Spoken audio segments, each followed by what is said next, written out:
We're going to start our Speak Out, our Solidarity Rally and press conference here this morning.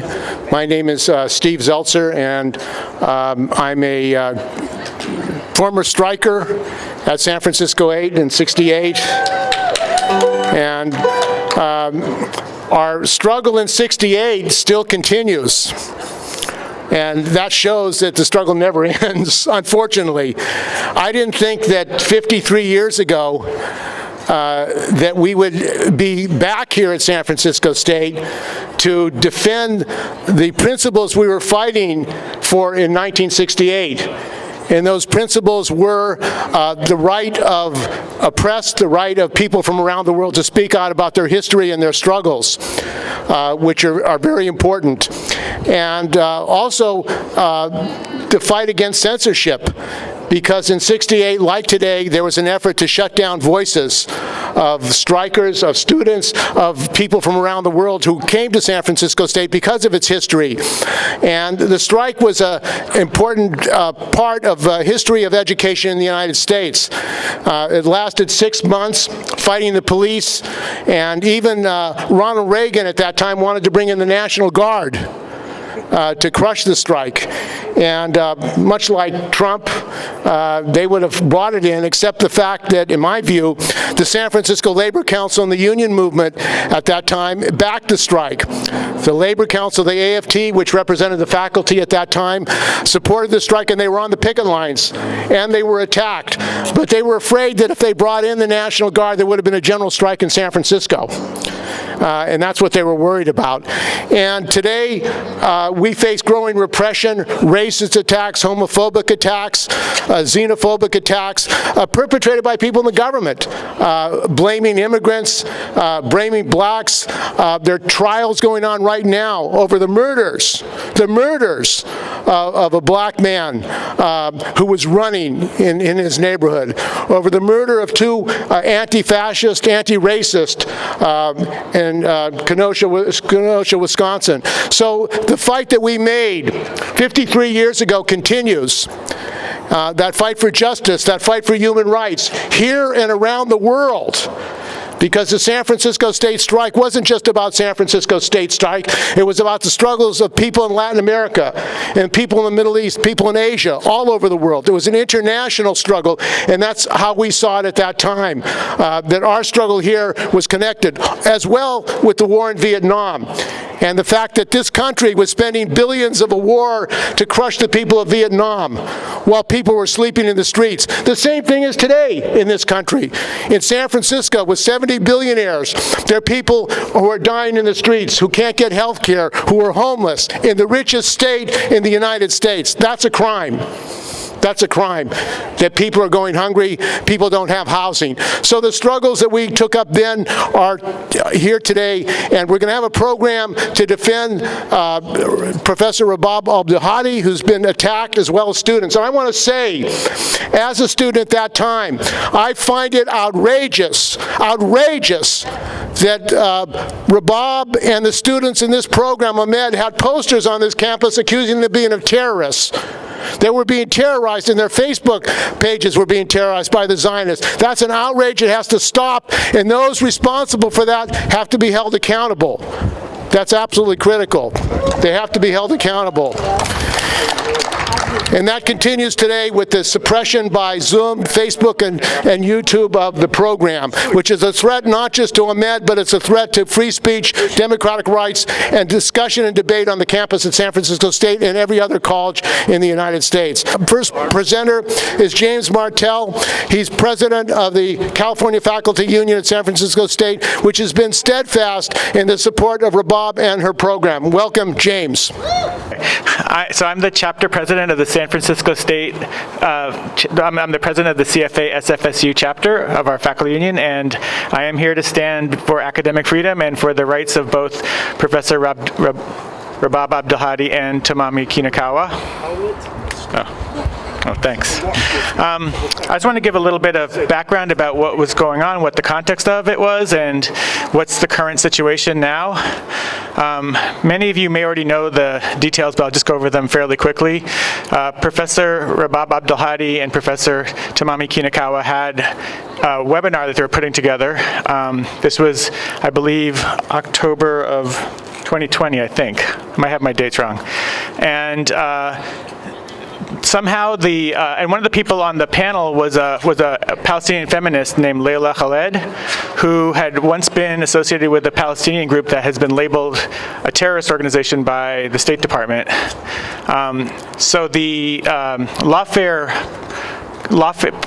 Committee, I forgot what they call it, Project Lawfare, found out about this and then alerted Zoom, that because Zoom is hosting the webinar, and they said that, to not do it and blah, blah, blah. And it was actually interesting because the CSU, which is to say the large organization of which SF State is a part, actually on its own decided that there was no material support for Leila Khaled anyway, so the whole question was immaterial, whether they were supporting her or not supporting her. But our campus didn't sort of take that up as a way to sort of argue with Zoom. They just sort of pretty much accepted Zoom's decision.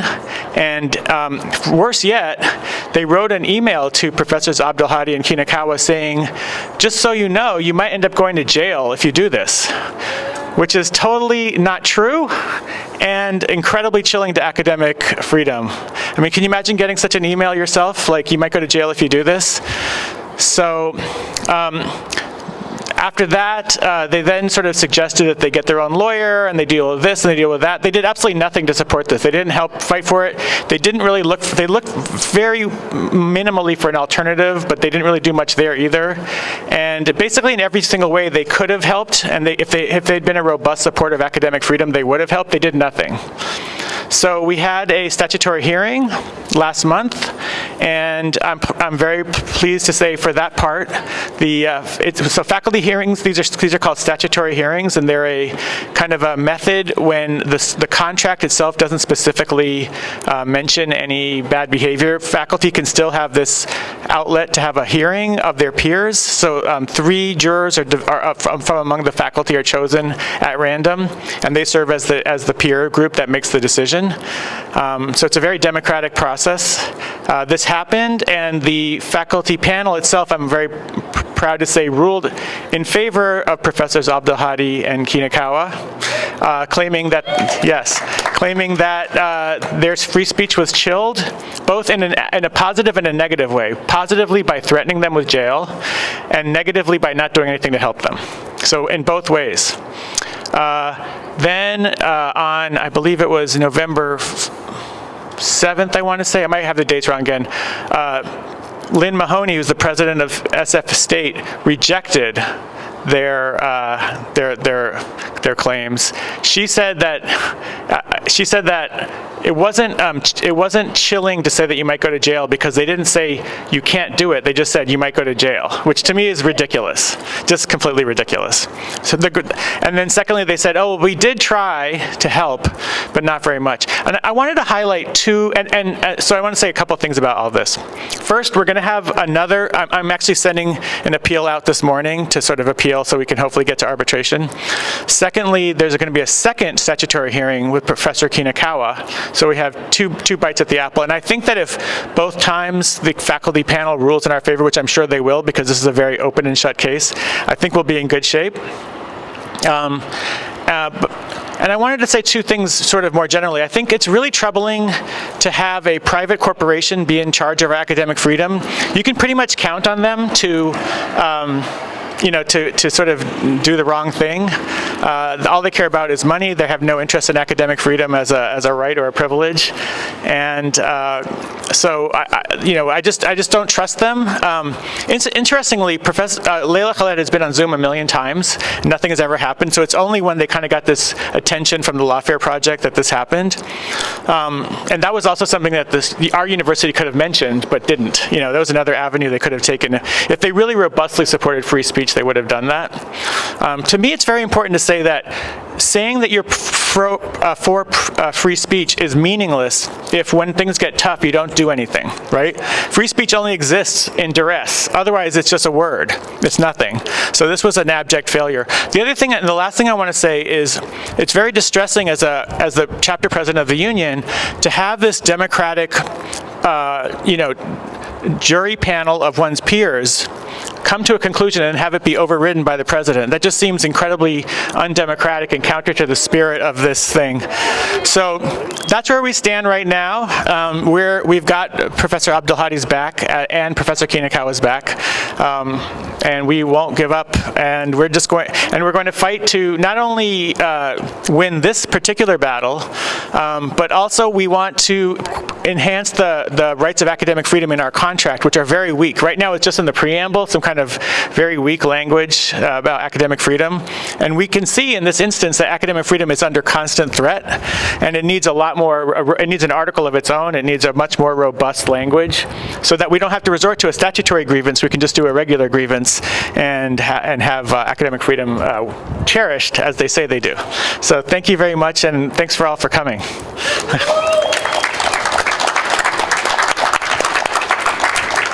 Thank you, James. And this is the first really rally that has been held at San Francisco State since the San Francisco State strike. Actually, there was a hunger strike of students where actor Danny Glover spoke. So it's a second, I think. But one of the people who was active in the strike was a fighter for me and actually helped bail me out of jail at that time, is Margaret Leahy, who was a professor here at San Francisco State in the International Relations Department, and she's here to speak in solidarity with Rabab and the AMED program. So welcome, Margaret Leahy. Hi.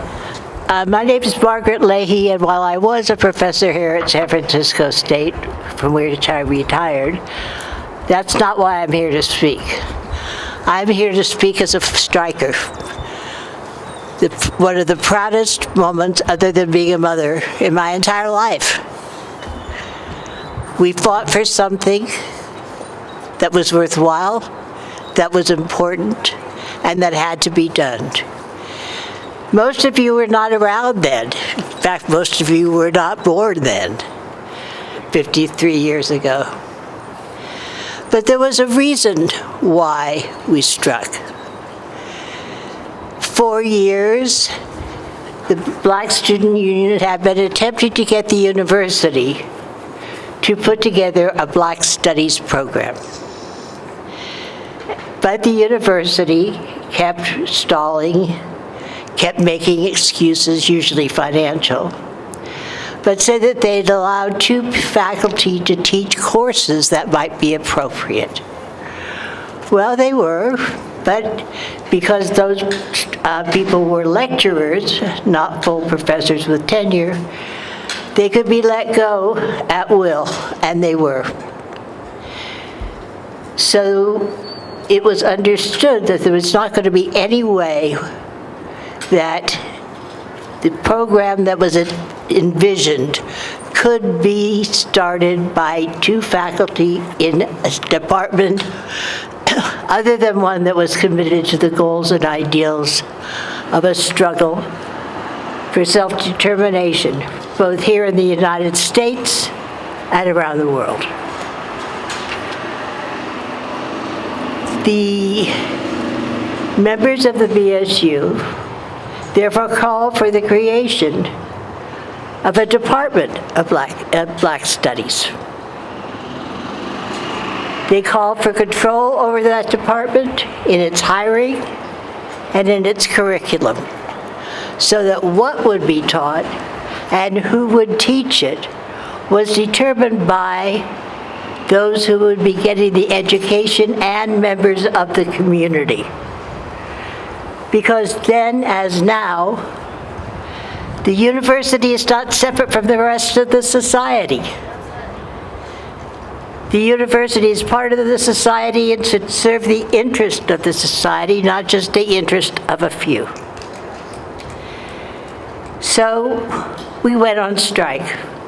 And for 4.5 months, still the longest student strike in the history of the United States, we walked a picket line on 19th Avenue every day, up and down, except when we ran from the horses, because they brought the mounted police out. Because I had told everybody they could use pepper against the horses, but if anyone brought marbles and downed a horse, so that the horse had to die, I'd get them. We held our rallies, we made our connections.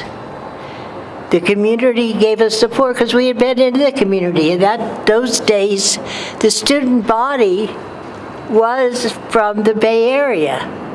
We were part of the communities, and we had been doing work in communities. So they understood what we were asking for, demanding, and they came out in support.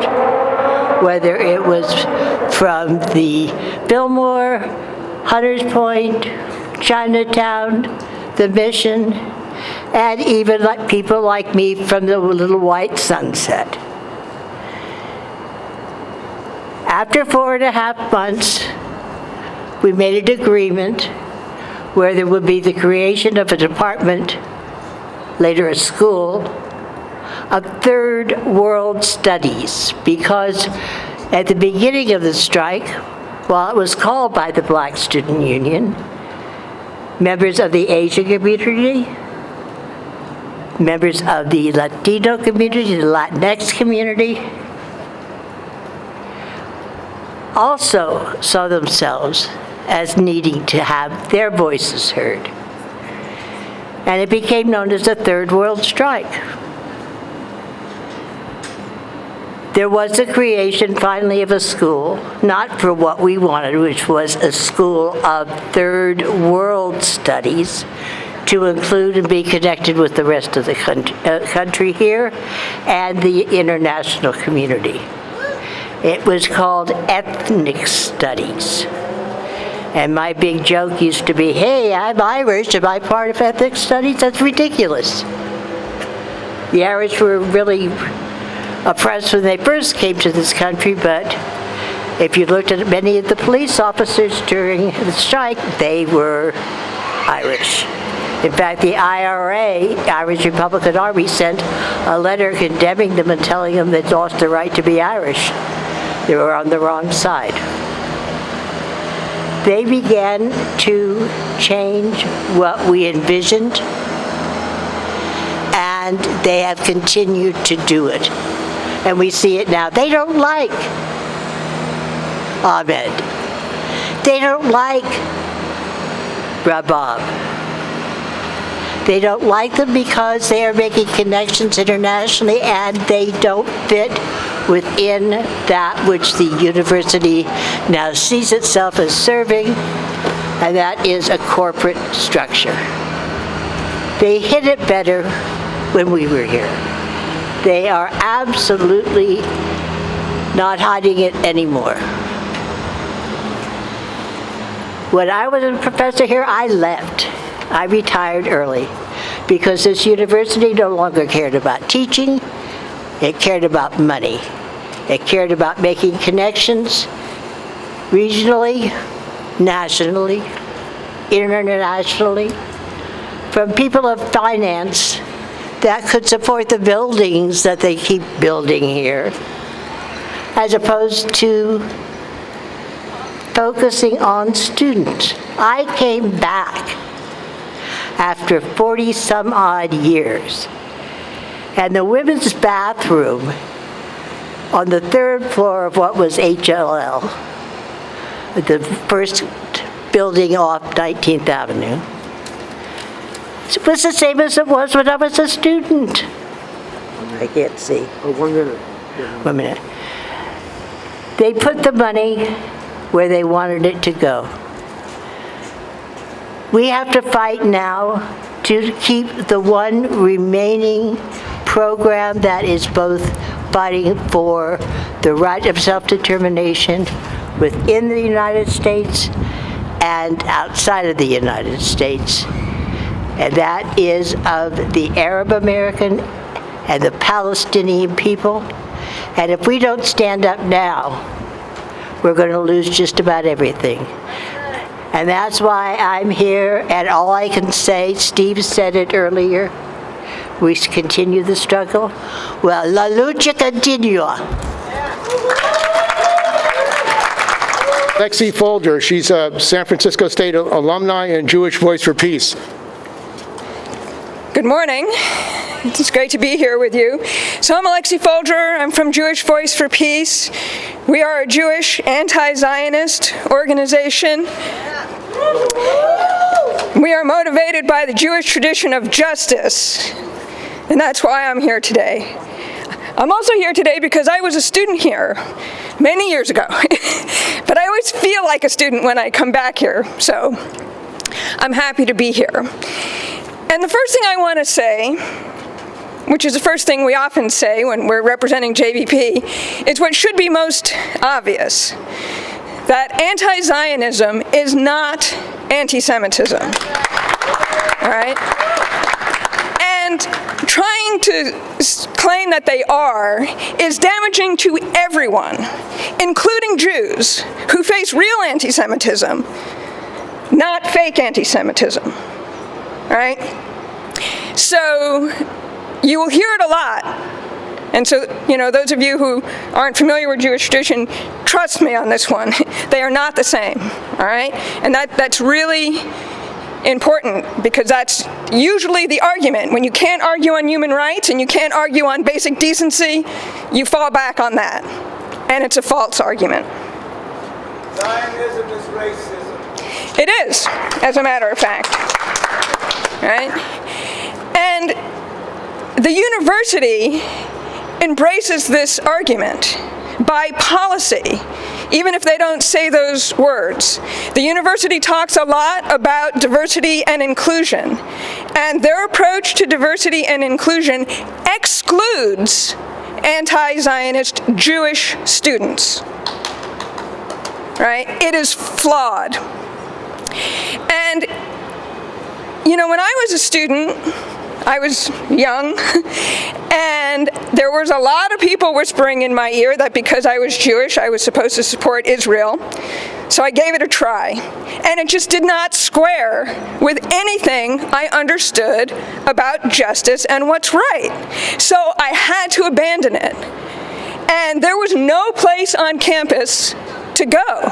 The only people I could talk to about this were in GUPS. They were the Palestinian students, right? So how many of you are students? We have students here? Okay, we have a couple of students. I want to tell you that your presence here is important to all of your fellow students. You're here to get an education, promote your future, that's great, but you are adding value. The GUP students added so much value to my education outside of the classroom, on campus, on matters of critical life importance. So thank you to GUPS. I know you're still here, okay? And especially students who are from underrepresented communities, you are helping all of your fellow students by being here, by adding your perspective and your voice. And that's why a justice-centered campus is a benefit to all students. And programs like AMED are important even to students who never take an AMED class, and who get here not even knowing that the program exists. And given the way the university resources it, you could probably take classes here for a long time and never know. But you will come into contact with students who are motivated to come here because of the AMED program and other programs that you'll hear about. And so, I just want people to understand this is not a niche issue. This is not an issue that is just of concern to Palestinian students, right? This affects the quality and the integrity of the entire educational project of San Francisco State. And so an injury to one truly is an injury to all. So the whole campus community, me as an alum, current students, faculty, staff, everybody needs to stand up for programs like AMED and for the defense of people who are attacked. Thank you. So our next speaker is Judith Merkinson. She's with the National Lawyers Guild and also is in the Comfort Women's Coalition. Welcome, Judith.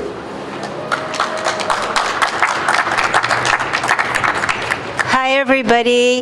Hey, you who are standing there, why don't you come and let's fill up this circle so that we have some real energy.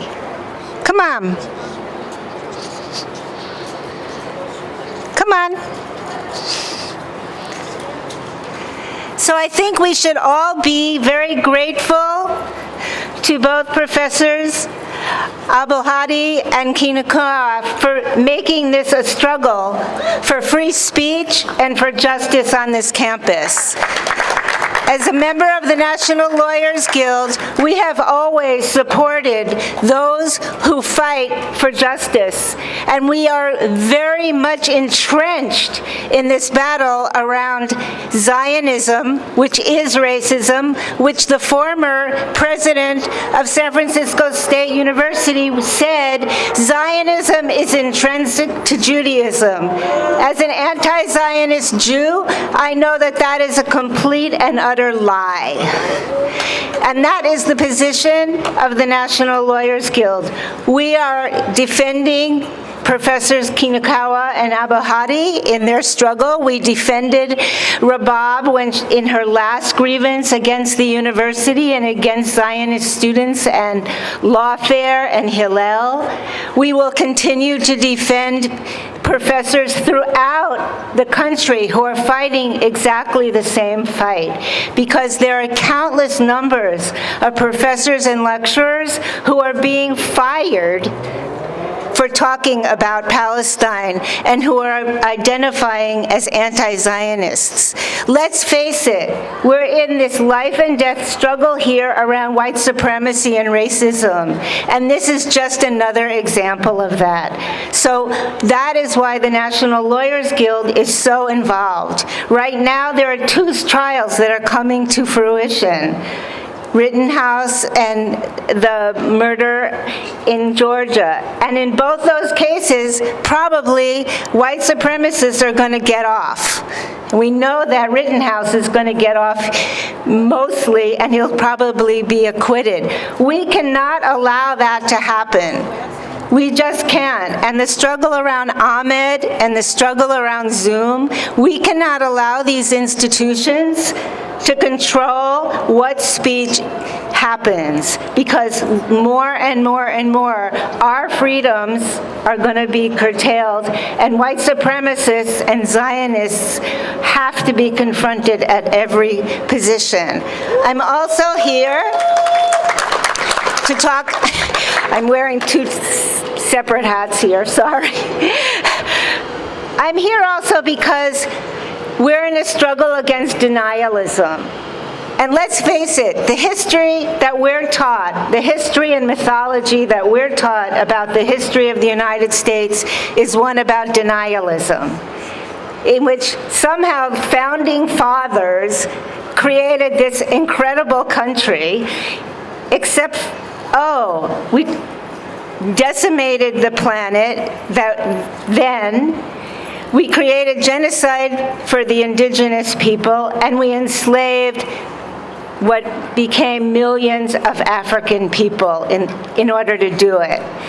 But still these founding fathers somehow had great freedom.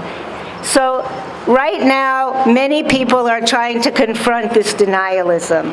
And we're doing the same in the Comfort Women Justice Coalition with Japan. And it's the same kind of struggle. During World War II, hundreds of thousands, literally probably 500,000 young women and girls from all the countries that Japan occupied were sexually enslaved by the Japanese Imperial Army. And to this day, they deny that, just as they deny the massacre that killed 600,000 people in Nanjing and created biological warfare. And because we are so guilty in the United States for interning Japanese Americans, and because we're so Eurocentric and only talk about the Jewish Holocaust, we ignore the Holocaust that happened in Asia. All of this comes from white supremacy. So that's the connection. And all of this comes from denialism. And all of this comes from misogyny. So we have to deal with all those things if we really want to create a new world. We have to be internationalists. We have to tie what happens here, which is about Palestine, to what's happening in Syria. We have to tie what's happening here to African Americans and to black revolutionaries to what's happening in Syria. Unless we have a worldview, unless we confront denialism, unless we confront Zionism in all of its forms, we're not going to win. So I want to thank all of you for being here, and let's do one chant, okay? Zionism is racism. Zionism is racism. Zionism is racism. Free Palestine. Free Palestine now! Thank you, brothers and sisters. So our next speaker is Mijo Kim, and she's a professor here in the program. So welcome, Mijo Kim.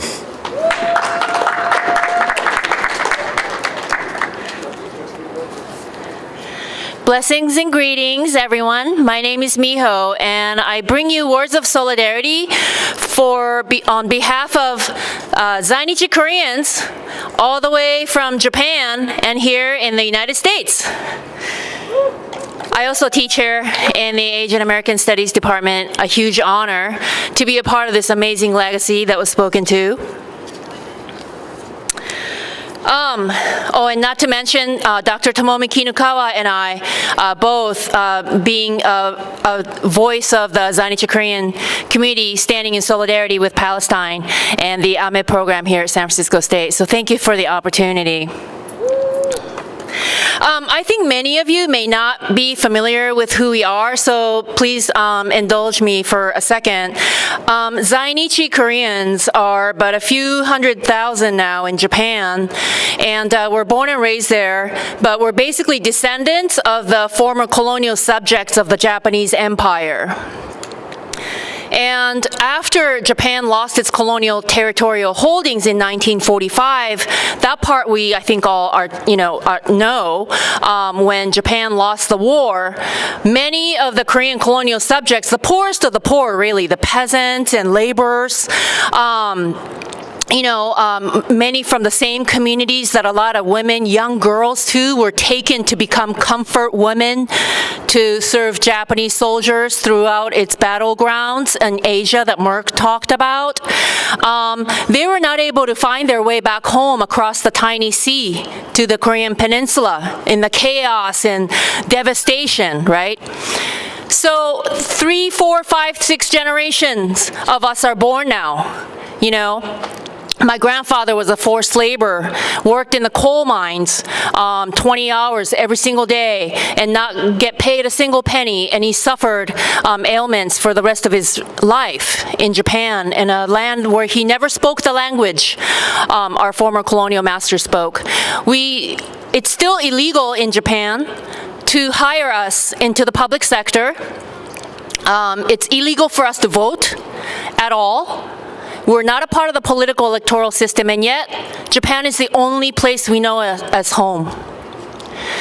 Now, so why is it that here and around the world, Japan is known as Asia's first democracy, right? Beacon of freedom and liberty and justice for all in Asia? Well, it's for the same reason that Israel is known as the beacon of democracy in the Middle East, right?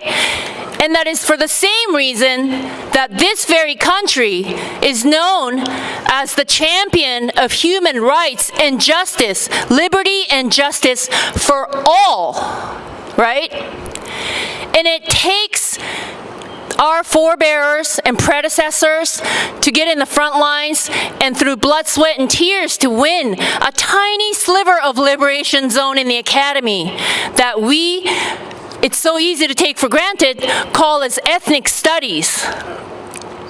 to understand that there's this myth that's been created on our backs. What that does, right, what historical denialism, this is the denialism that Mark talked about, what that does is it erases real people.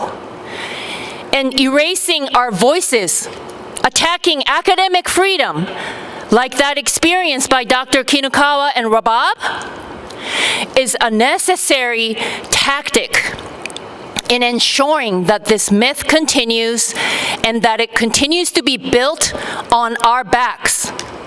Okay?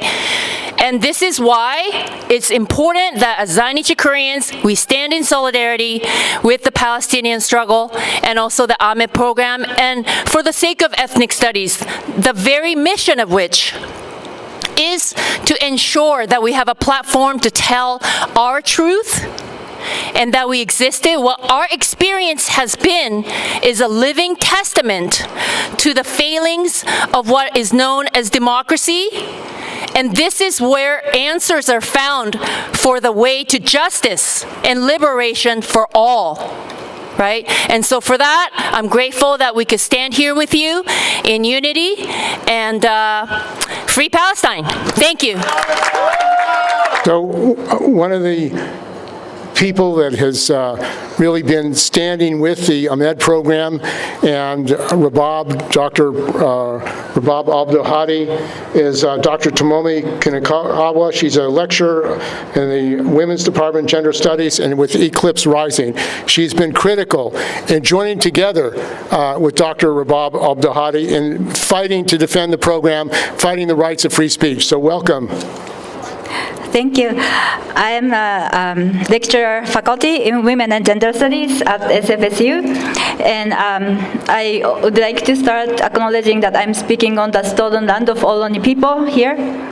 I'm here standing in solidarity with SFSU alumni, students, community leaders, and 68 strikers and fellow faculty members who are here in solidarity with our colleague, eminent feminist scholar and public intellectual, Dr. Abdulhadi and AMED Studies, and to speak up to condemn SFSU administration's collusion with Zionist attacks on Dr. Abdulhadi and Ahmed.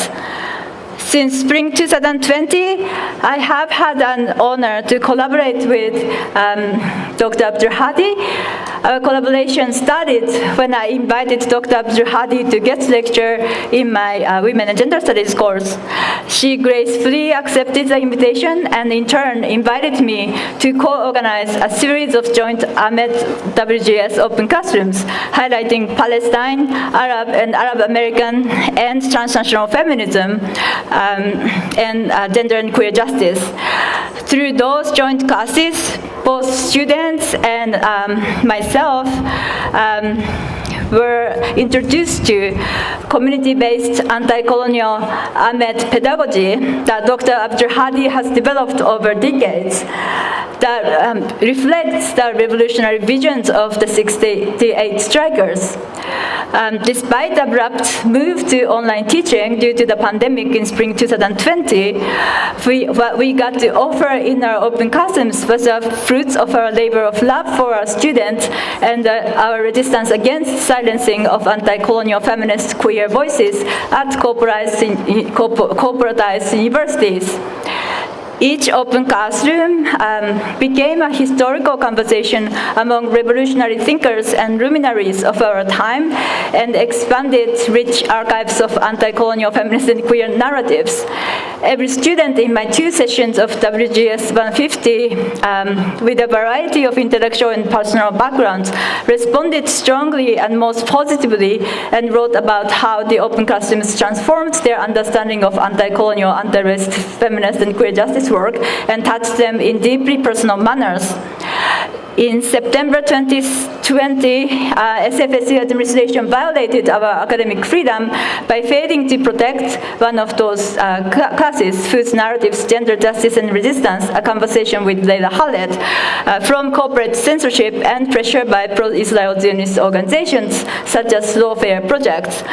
After Lawfare wrote to us, after Lawfare wrote to U.S. Justice Department accusing us for material support for terrorism, that is violation of of anti-terrorism laws instituted as part of post 9/11 Islamophobic and racist patriotic acts, SFSU administration failed to protect us from Zionist unproven and unfounded allegation for illegality of our open classrooms.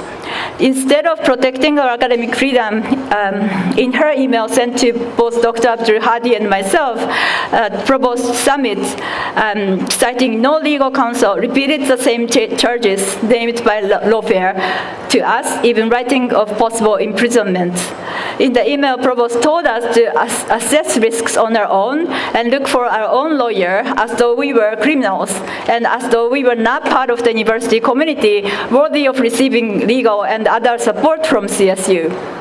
Zoom canceled the class, and SFSU waited until 9 a.m. on the morning of the class before offering unsuccessful help to find an alternative platform.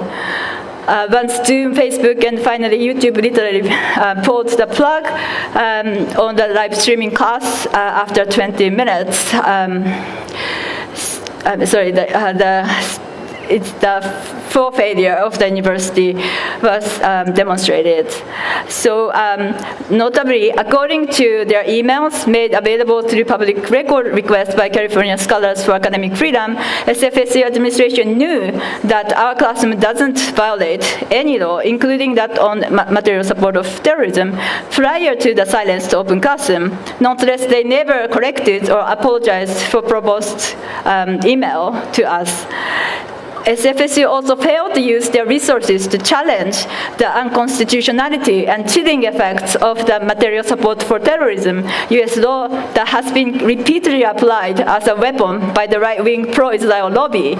On the contrary, SFSU administration suppressed Palestinian and other anti-colonial feminist narratives that our panelists were to share with their students. By failing to protect our cause from Zionist and corporate censorship, the SFSU administration fails to act in a neutral fashion in the matter of academic freedom as they claim.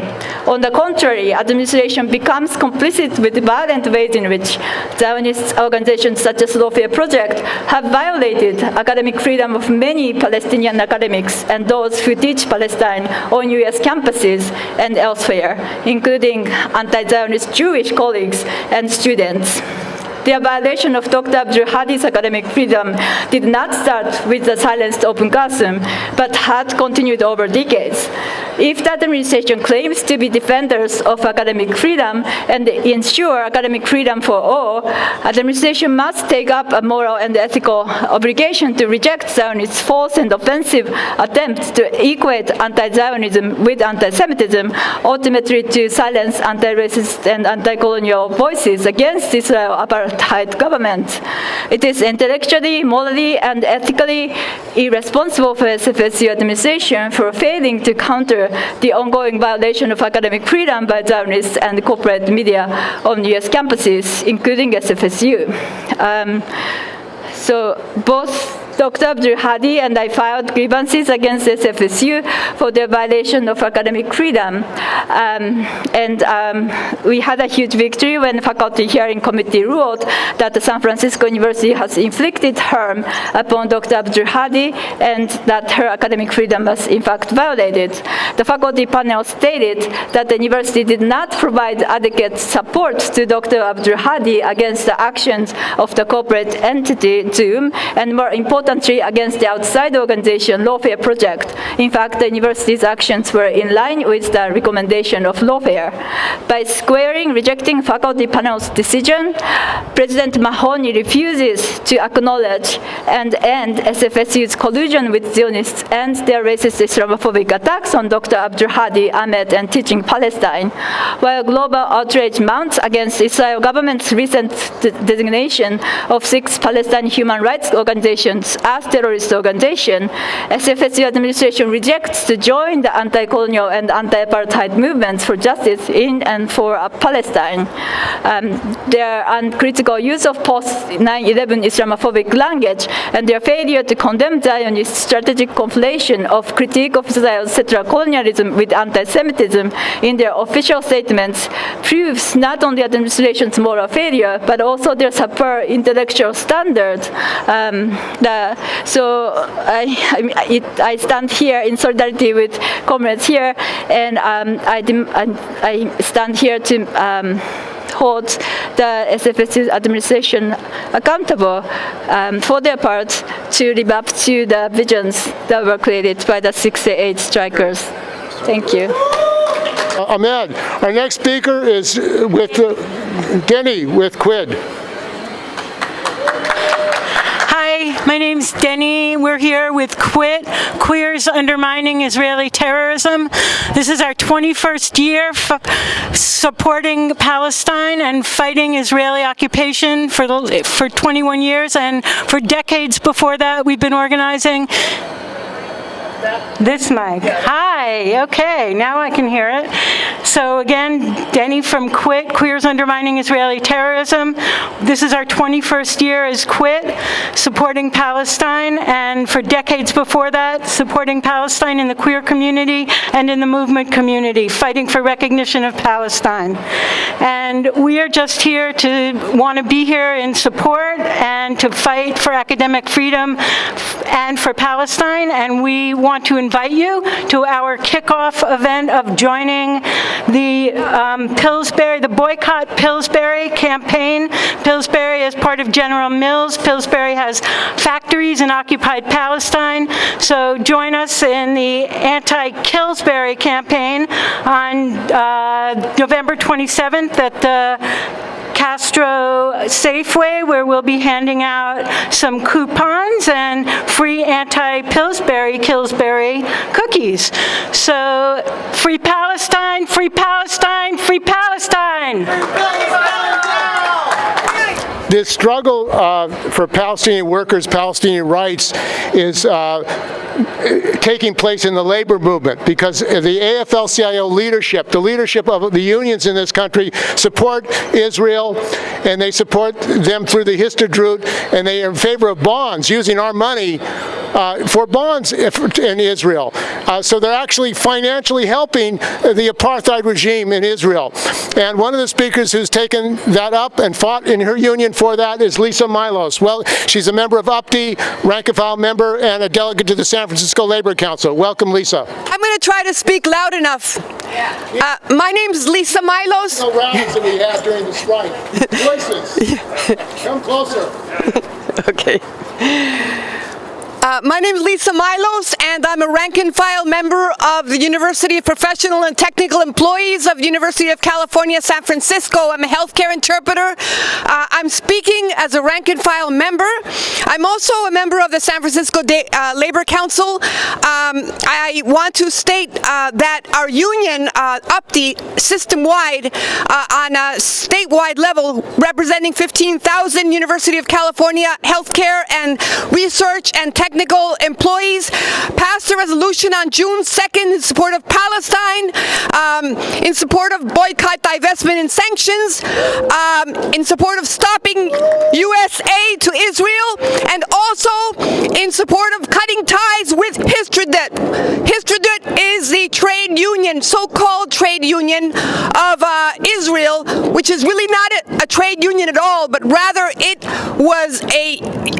a union that in reality helped create apartheid in Israel by deliberately segregating, attacking Palestinian workers and attacking businesses that would hire Palestinian workers to try to keep Palestinian workers only in the construction areas and only in certain industries where they could use them as basically very cheap labor and control them. In other words, this is a so-called trade federation that has discriminated against Palestinian workers by taking their dues but using their dues money against them and in favor of occupation. And this has been going on for a very long time, 70 years in fact, history do. And unfortunately, the labor movement in this country, especially the leadership of the labor movement in this country, has been complicit against Palestine and against Palestinian workers, but also against us because they're using our money to subjugate Palestinian workers. And that's something we need to denounce, and we need to continue our support of Palestine from the labor movement. What is it that they want you, that they don't want you to know about? What is it that they don't want you to know about? Well, they don't want you to know about history, that number one. Okay, so our union, UPI, passed a resolution. As a member of the Labor Council, we also presented the resolution, another resolution in support of Palestine, in support of BDS, in support of stopping US aid to Israel on June 14th. In September, we got a letter from the AFL CIO to the Labor Council saying that we could not pass resolutions, international resolutions of decisions or positions that they had already taken. Now, who is the AFL CIO? I'm gonna tell you, the AFL-CIO has participated in intervention through its AFLD program, USAID, National Endowment for Democracy. It participated in intervention in Chile against the Allende government by funding the truckers' strike at $50 a day in 1971 dollars, okay? $50 a day to paralyze the country of Chile during the Allende government, thereby helping to create instability and helping to bring about the coup against Salvador Allende. What don't they want you to know about? They don't want you to know that Israel sold weapons to Pinochet. They don't want you to know that Israel sold weapons to the Rios Montt dictatorship of Guatemala, killing more than 100,000 Mayans. They sold weapons there too. What don't they want you to know? They don't want you to know that in reality this issue is not about religion. It's about colonial settler mentality, colonial settler power, which is showing itself in many countries, including Chile. During these past 30 years of supposed democracy, the Mapuche people of Chile has been attacked precisely with the same kind of settler colonial mentality. They've been militarized. They continue to be militarized. They continue to be attacked. Israel has supported training of military in Chile. Israel has also been training the police force in this country. There's many things that tie us all together. One of those things is that militarism and settler colonial power work hand in hand. There's been a mutilation. The Israeli army has mutilated Palestinians in their struggle and has been targeting their legs, have been targeting with bullets that contravene all international law to destroy people's bones and to leave people crippled. In Chile, this past October, from October 2019 to March 2020, 460 people had their eyes targeted with shotgun pellets and tear gas canisters and left blind.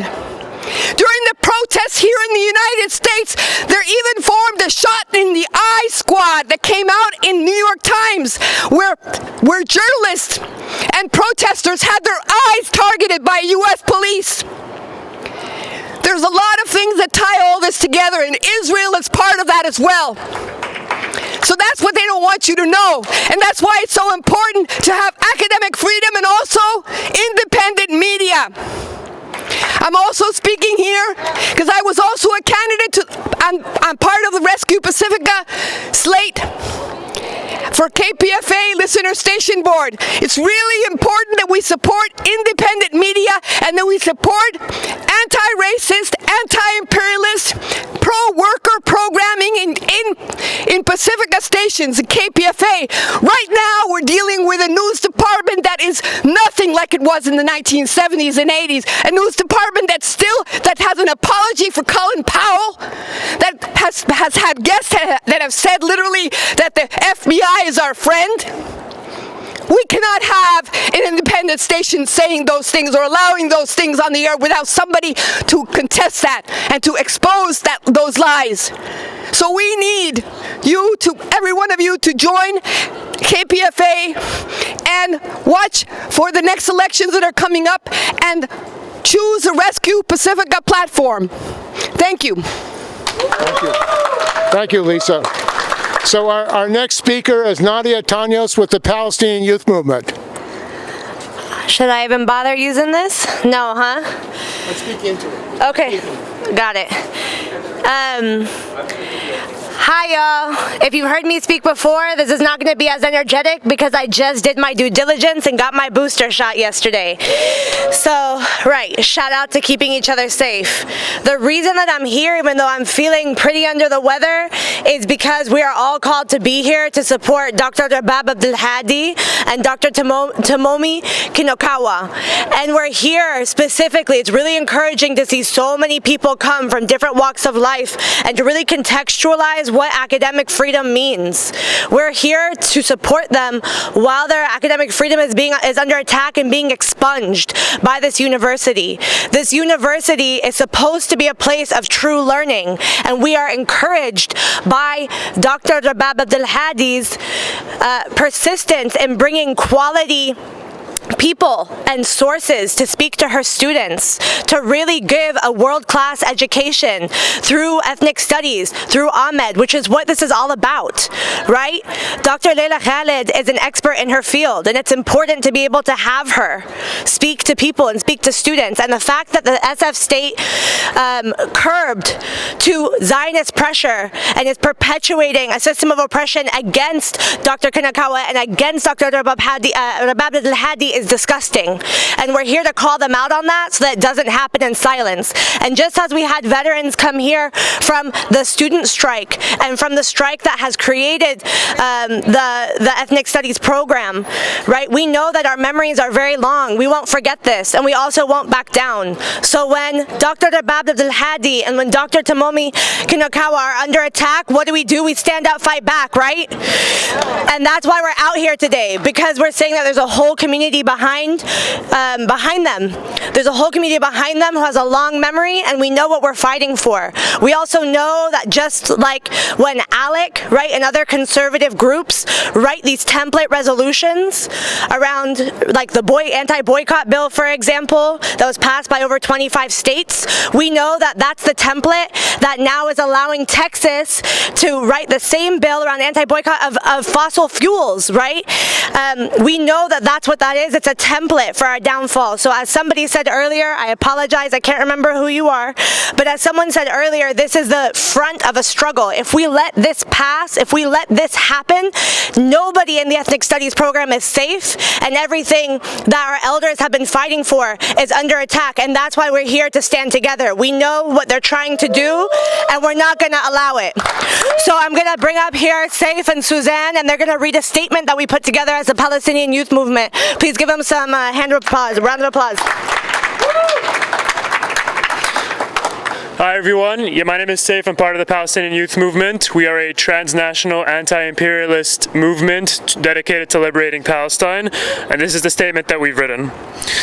The Palestinian Youth Movement stands in unwavering support with AMED Studies and Professor Rabab Abdulhadi. We call on President Mahoney and all other administrators to ensure unwavering support for AMED Studies and to ensure academic freedom for Palestinian and Palestine-supporting scholars, including Dr. Rabab Abdulhadi and Tomomi Kinokawa. We are an essential part of ethnic studies, the campus, and community as Palestinians engaged in the struggle for social justice. We wholeheartedly reject the delegitimization of our community and struggle, but know all too well how people in positions of power have used these tactics to silence our voices and treat us as invisible and disposable. We are angered that the university administration, and especially President Mahoney, have undermined the expressions of harm caused to upholders of the Palestinian struggle against settler colonial structures and displacement. San Francisco State is a place that prides itself on the ethnic studies legacies and in the fight for social justice. It advertises its diversity only to shut it down when it becomes inconvenient or bad for donors. What kind of a university have we become if we let those outside of our intellectual community dictate what we can and can't stand for? Your actions favoring right-wing wealth and tech giants over your own faculty, programs, and students is the epitome of the neoliberal university. SFSU prides itself on being better. We expect better. But SFSU has failed us and is at the forefront of this shift while it lives on the legacies of third world struggle.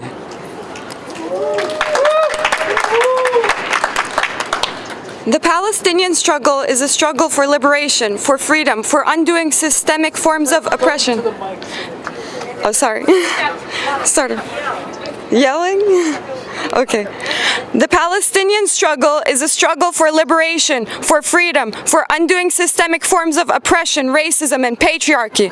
It is an anti-colonial struggle, and it belongs alongside other anti-colonial struggles. We call on SF State to extend unwavering support to Dr. Abdulhadi, AMED Studies, and GUPS. We call for an immediate reinstatement of the 2 faculty lines for Ahmed that have been indefinitely frozen for over a decade due to Zionist pressure, and we demand a commitment to the growth of the program as well as ensuring that the well-being of Palestinian students and faculty members is consistent with the discourse generated toward underrepresented and racially marginalized communities.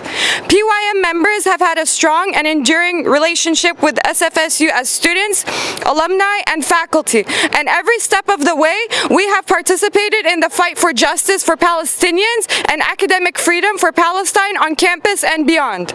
We stand here to say we support Palestine in all of its iterations at SFSU, and we demand the university take seriously the needs of Palestinian and Arab students and faculty, as well as the impact sustained in the face of heavily funded right-wing backlash campaigns that you are endorsing through your stances and actions. Zionism is racism. Zionism upholds the tenets of white supremacy. We hold you accountable for allowing Zionism, a political ideology, to dictate your treatment of your constituents. Shame on you. End the backlash against Dr. Abdulhadi, build Ahmed, uplift GUPS, and free Palestine. I am Palestinian! Thank you. I am Palestinian! Shout out to the organizers of this rally. Make some noise for them. Okay, we're gonna close out with a chant. Y'all ready? Free Palestine! Free Palestine! Free Palestine! When Ahmed is under attack, what do we do? When academic freedom is under attack, what do we do? When SFSU is on our back, what do we do? What do we do? All right, Charles, see you out here. And our next speaker is George Wright. He's was a professor at Chico State and in Skyline College. Welcome, George Wright. Thank you, Steve. I want to say that we are all Palestinians, okay? We're all Palestinians. I just want to make a few points. Almost everything's been covered this afternoon, but I want to give some comments from the perspective of someone who was in the classroom for about 46 years. I taught at Cal State Chico in political science and international politics for about 36 years, and I taught at Skyline College for about 8 years in history. I'm also on the editorial board of the United Public Workers for Action, which is based here in San Francisco along with Steve. I guess the first point I want to make is I want to lend solidarity and support to Professor Abdulhadi and the Ahmed program. what I also want to say, in the 46 years I was in the classroom, is that I taught third world classes, international politics classes, comparative African classes, etc. And I knew quite well whenever I talked about the role that Israel played in the repression and the ethnic cleansing of Palestinians, or the relationship that Israel has to the formation and the implementation of U.S. foreign policy, I was always aware that whatever I was saying was being monitored by someone, and that at some point in the immediate future that I was going to hear about it, generally from a very hostile position. I also knew that my colleagues in the political science department and elsewhere, as well as the administration, was not only going to not defend my right for freedom of speech, but they were also going to find ways to punish me. I have a number of examples that I could give related to my experiences. One more or less stands out. Was about a week after 9/11 on our campus. I was asked to speak in the free speech area, and I made some comments about what I thought was about to happen. The U.S. was going to invade a number of countries, civil liberties were going to be rolled back, etc. And I mentioned the name Israel in that presentation. Within 24 hours, I had over 300 hate and death threat emails in on my computer, and colleagues literally refused to speak to me, etc., etc. But whatever happened to me is only a minor incident in contrast to what's happening here on this campus with Professor Abdulhadi and the AMED program. The scale and the implications are much graver. What I also want to add, and this is to me very important because I too was on college campuses as a student in the 1960s and was active against the war in Vietnam for Black Studies programs, etc., etc. And I started teaching on the university level back in, I think, 1969. By the way, I was just 23 years old at the time, and I wish I could go back and start it all over because I'm a lot smarter today than I was then. I don't quite have as much much energy as I used to have. But what I want to stress very strongly is the attack that we're seeing against the AMED program on this campus is part of a Anglo-Zionist project that we know is an international project. But what I also want to stress very strongly is that it's also integral to maybe a much bigger project. One could debate that, I guess. But that project is literally the accelerated and deepening corporatization and privatization of higher education and education as a whole in our country. I have watched this process, and I must say I've also been victimized by this process a number of times. It disgusts me and it angers me enormously as to what I feel the university used to be and the role it played in educating and informing people and giving a space for people to present alternative ideas and perspectives away from convention. And this project is central, this corporatization and privatization of public education is central to the much larger project of the neoliberal stage of monopoly financialization capitalism at this point in history. And so we're on one level defending Ahmed is the front lines of a struggle to preserve that program on this campus, but it's also an integral to a much bigger front line, not only to defend academic freedom on the university level, but it's front lines of defending the struggle for the preservation of human life on this planet. because capitalism and imperialism is destroying that life as we speak. Thank you. Thank you. We also are going to have a special song closing it out, Which Side Are You On?, following our last speaker, which is Michael Yoshi, Friends of Wadi Fulkan, and a retired Methodist professor. Michael.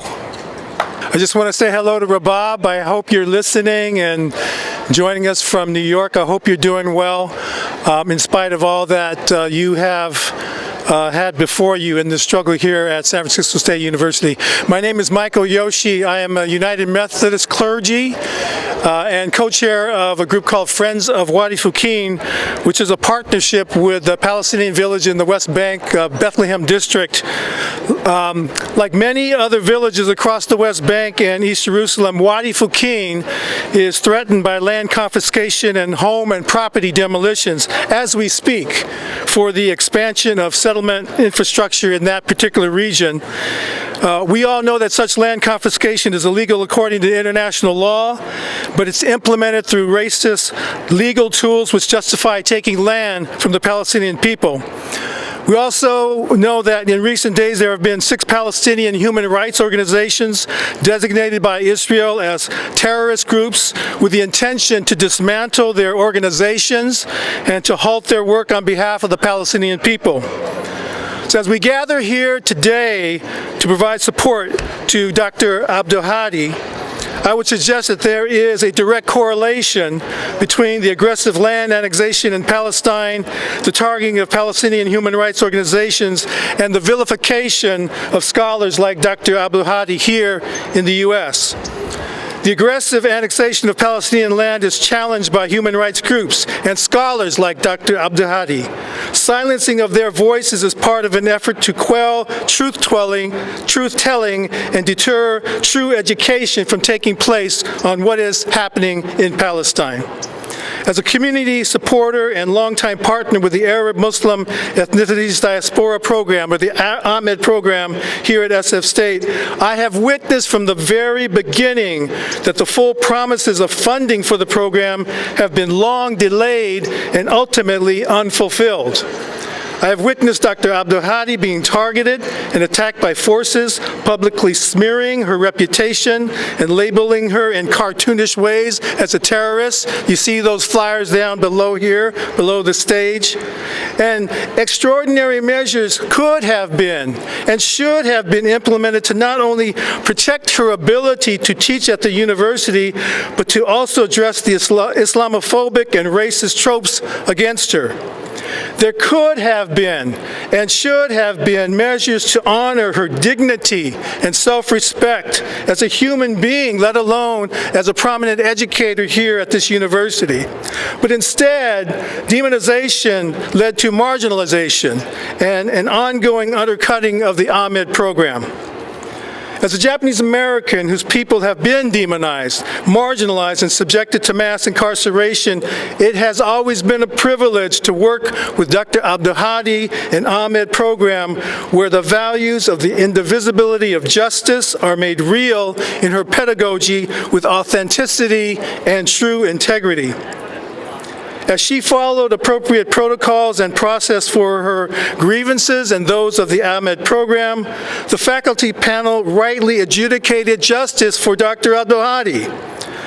But the veto by President Mahoney not only adds insult to injury, but is a decision which is profoundly immoral and spiritually bankrupt. The soul of the university is at a crossroads. Will it stand on the side of forces seeking to fully displace Palestinians from their land and silence leaders, teachers, and students from speaking their truths to the world?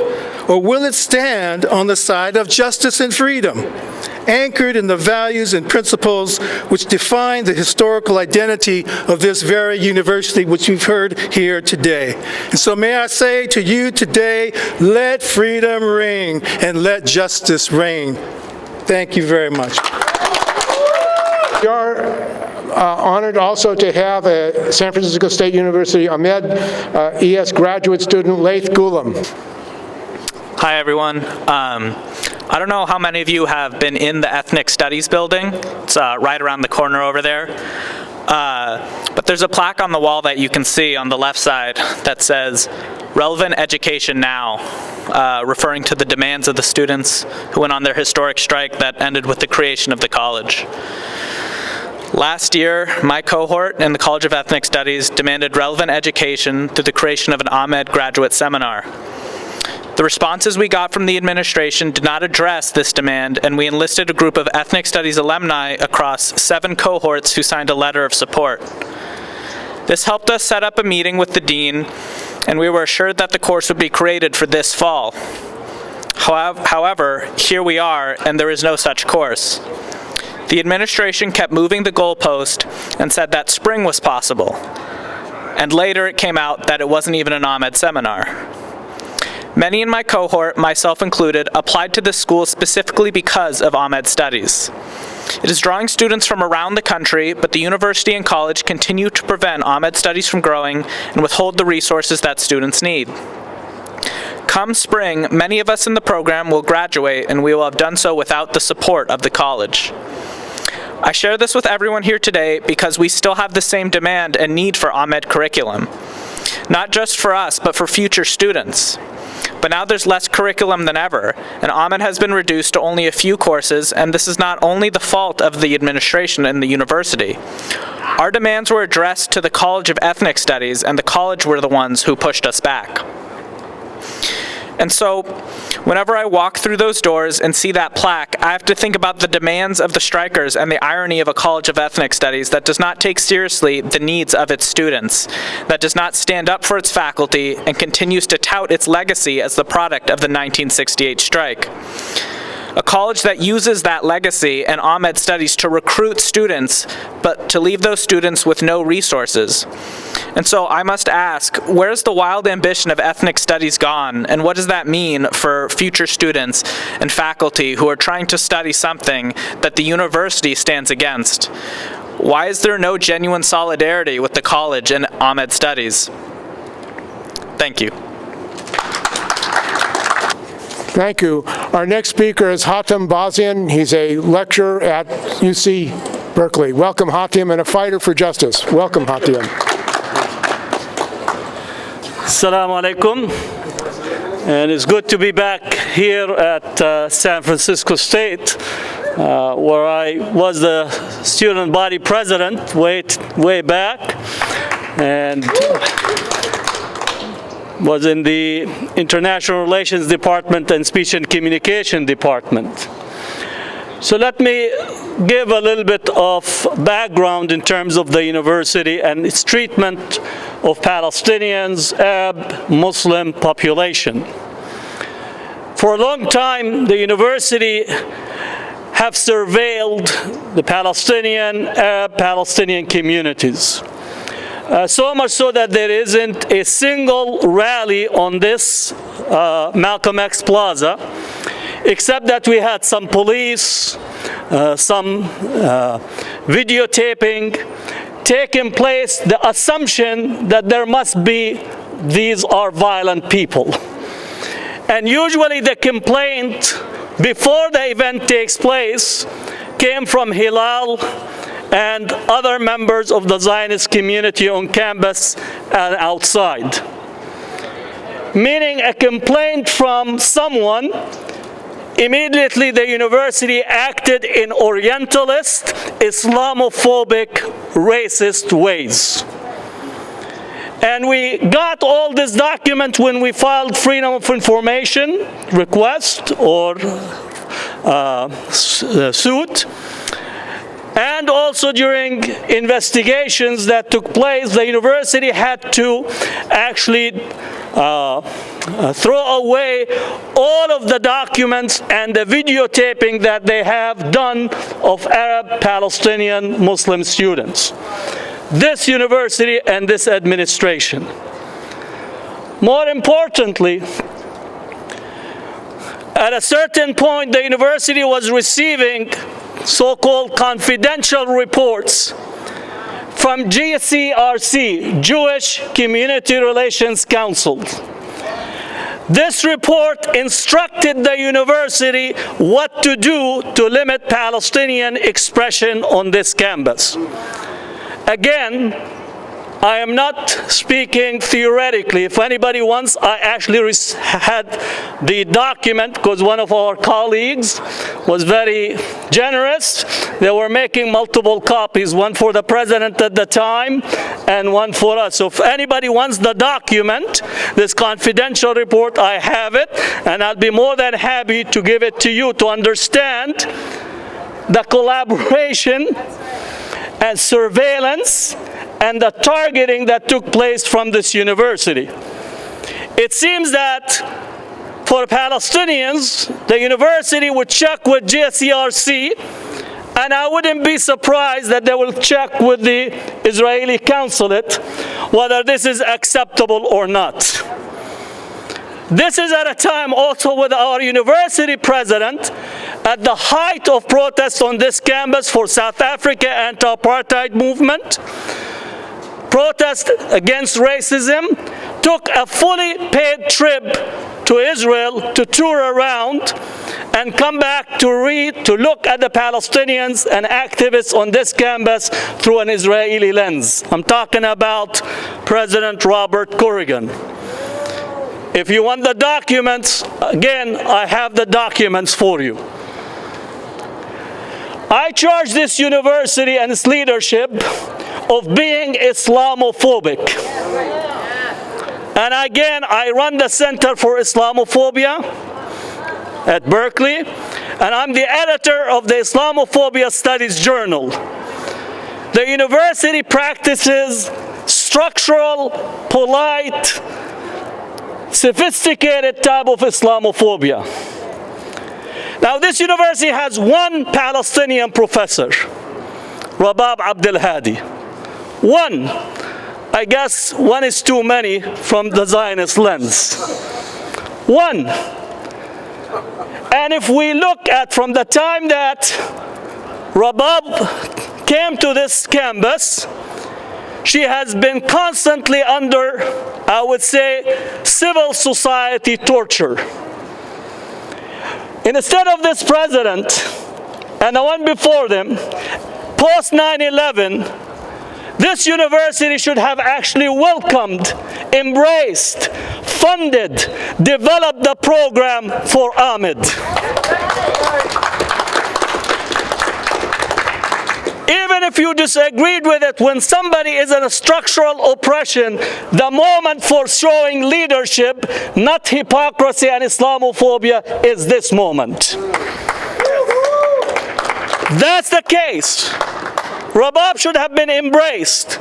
Rabab should have been given the resources. Rabab should have been given the assistant professors that they were supposed to hire.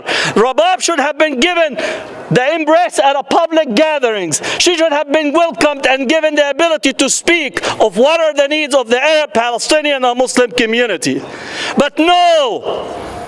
This president, every time that Hillel, JCRC, the Israeli consulate complained, they issued a condemnation.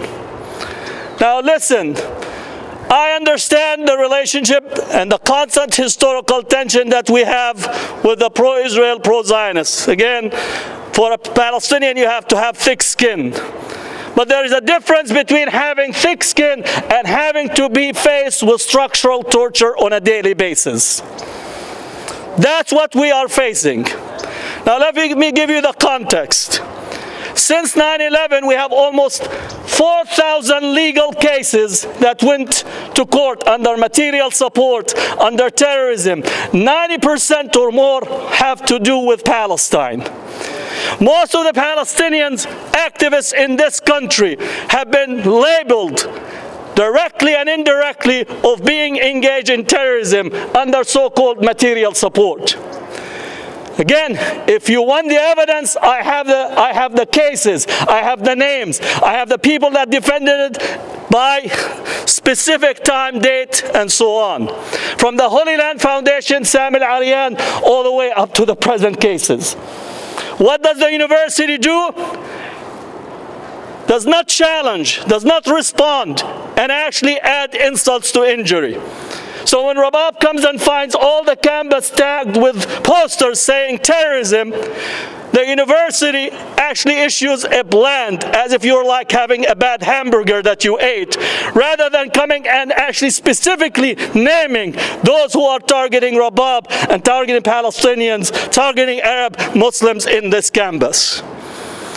So this notion of diversity that is being spoken, again, I am very critical of this notion of diversity, because you are trying to come in and make something that is rooted in structural racism be a little bit more palatable.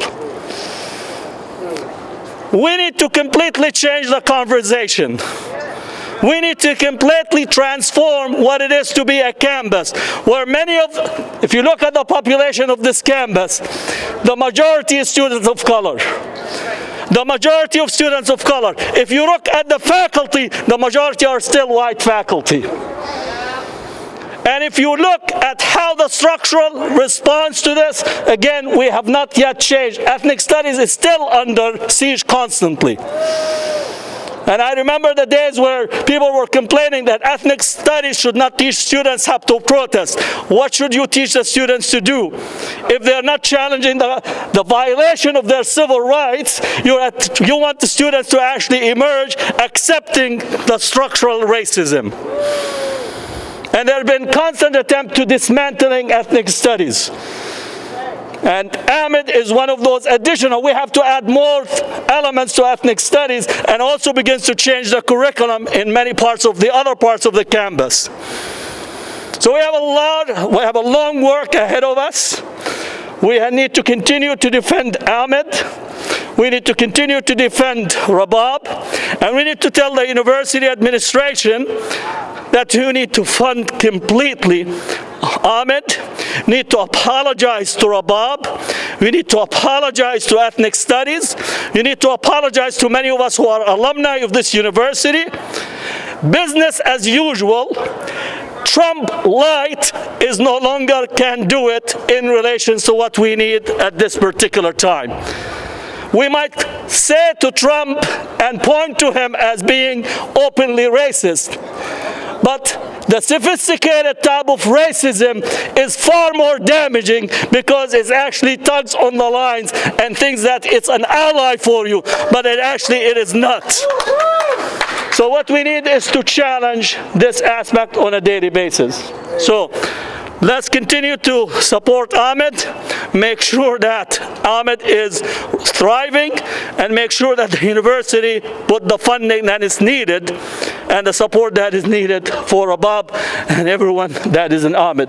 Thank you. So our next speaker is Grace Shimizu, and Grace I've known for many years and has been struggling for justice for Peruvian Japanese who were brought to this country by the FBI during the Second World War to be used as exchange prisoners with the Japanese. So another crime of U.S. imperialism. So welcome, Grace. Thank you all for hanging in here. Appreciate it. My name is Grace Shimizu. My name is Grace Shimizu. I'm a wholehearted community supporter of Ahmed at San Francisco State and its director and eminent scholar, Dr. Rabab Abdulhadi.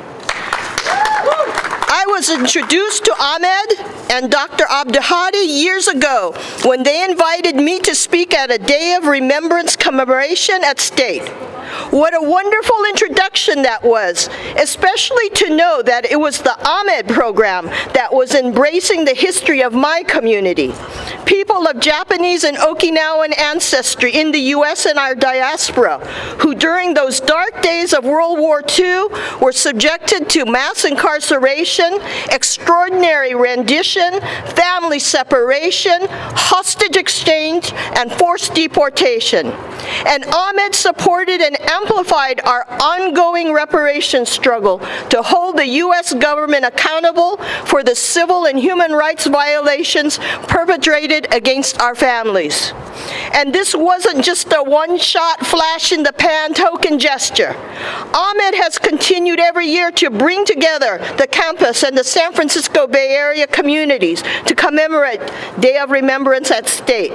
This was and continues to be breaking out of the silos, getting out of our so-called lanes, and connecting the dots, building bridges, and deepening our solidarity within our communities, between our communities, and across national borders. AMED is the living affirmation and embodiment of what the Third World Strike fought for and envisioned. It is committed to decolonizing academia, bringing together community and campus, engaging in critical, justice-centered pedagogy, providing quality education, and mentoring top-notch scholars and activists dedicated to the indivisibility of justice. AMED came into being because Arab, Muslim, Palestinian students and communities demanded inclusion and representation from academia and refused to be silenced and erased. And that is precisely why AMED, Dr. Abdulhadi, Dr. Kinukawa, and our students are being targeted and are under attack. And this is why I'm pissed off. I'm pissed off because the one and only professor of AMED studies after over a decade, Dr. Abdulhadi, is being persecuted and being prevented from teaching and conducting her research as she was hired to do. I'm pissed that other professors, like Dr. Kinukawa, is being threatened and harassed for daring to stand side by side with Dr. Abdulhadi in the classroom and is being prevented from doing her job. I'm pissed because the students are being targeted, intimidated, threatened, and attacked, and are being prevented from engaging in their studies. I'm pissed because AMED is being starved with its budget, cut in its course offerings, and it is enduring calculated and systematic attacks for gutting, dilution, and shutdown. I'm pissed that we all have to be here today to once again protest the San Francisco State University administration. Something is seriously wrong at this institution of higher learning, and the stench is deep-rooted, and the shit stinks. What will it take for this administration to really, truly internalize the decision in that Lawfare Project lawsuit, to comply with the faculty panel decision in Dr. Abdulhadi's grievance, and to put an end to the pending grievances and lawsuits? One thing I know for sure is we are watching, we're not going away, we will not be intimidated, silenced, or made invisible. We are resolute. And so we say to the administration, get with the AMED program. Get off the backs of our faculty and students. Get out of that bed with private tech corporations and Zionist organizations who strive to censor our curricula and academic freedom. Honor your commitment to our communities. Give us our AMED faculty lines as promised. Give us our AMED budget as promised. Free Dr. Abdulhadi to do the job she was hired to do as promised. Thank you. Thank you. And Dr. Rabab is not feeling well, so she's not able to speak at the rally, but she sends her solidarity, and she's very happy that we have this action here today, because this is the first public action on this campus to demand get off AMED, fully support AMED, stop the attack on Rabab, fully fund this program, and stop the attack by the Zionists who really are directing Mahoney to attack the program. And we have to stop that. We have to build solidarity. This is the beginning of a real campaign on this campus to turn this around. So our last participant is going to be Pat Fahey, and has written a song especially for this event. So welcome, Pat Fahey. Thanks a lot. I hope this has been a heck of a education I got today, you know. So I hope it was the same thing for you. And thank you all for attending. And tell your friends next time when we do this again, we can double the number of people. So let's try to sing a little bit. You know, ready? Which side are you on? Which side are you on? Let's hear it now. Which side are you on? Which side are you on? They say right here on campus, it's a basic human right. We demand academic freedom, or there's gonna be a fight. Now, which side are you on? Which side are you on? Which side are you on? Which side are you on? Hey now, if we don't hear the chancellor say it was really worth her time for academic freedom, then she ought to just resign. Which side are you on? Which side are you on? Which side are you on? Which side are you on? You know, they say right here on campus, no neutrals I can see. Boycott, disinvestment, sanctions, it's the way it's gotta be. Facebook, Google, and Hillel, the world sees through your game. We side against oppression and we call you out by name. Which side are you on? Which side are you on? Which side are you on? Which side are you on? Well, Leila Khaled and Mandela said we can't take armed struggle off the table. If you're victimized by genocide, you have to fight with all you're able. In apartheid South Africa and in Palestine, they choose where freedom's just another word for nothing left to lose. Which side are you on? Which side are you on? I can't hear you. Which side are you on? Which side are you on? We who believe in freedom cannot ever rest, because we don't fight for oppressors, we fight for the oppressed. Which side are you on? I can't. Which side are you on? Which side are you on? Which side are you on? A little louder now. Which side are you on? Which side are you on? Which side are you on? Which side are you on?